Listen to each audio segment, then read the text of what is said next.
আসসালামু আলাইকুম। Popular homeo complex. Diabetes রোগীদের পায়ুপথের সমস্যা, সাধারণত অন্যান্য রোগীদের পায়ুপথের সমস্যা তো অবশ্যই আমরা সমাধানের একটা চেষ্টা করি, কিন্তু ডায়াবেটিস রোগীদের পায়ুপথের সমস্যাটা অবশ্যই স্পেশালি আপনাকে চিন্তা করতে হবে।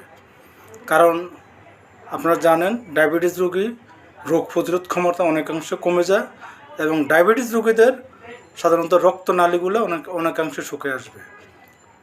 যেমন আপনি দেখবেন কোনো জায়গায় যদি ক্ষত হয়, ডায়াবেটিস রোগীরা সহজে শুকাতে চায় না। আমাদের যে খাদ্যাভ্যাস, এই খাদ্যাভ্যাসে তো আমাদের দেশে এখন প্রায় ঘরে ঘরে ডায়াবেটিস।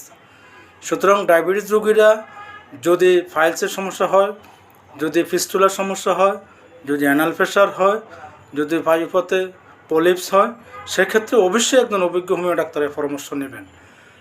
বারবার অপারেশন করাছে অভিজ্ঞ হোমিও ডাক্তারের পরামর্শ নিয়ে যদি ওষুধ খান, তাহলে এটার সমাধান অতি সহজে পাবেন। তবে অবশ্যই ডায়াবেটিস আপনাকে কন্ট্রোলে রাখতেই হবে।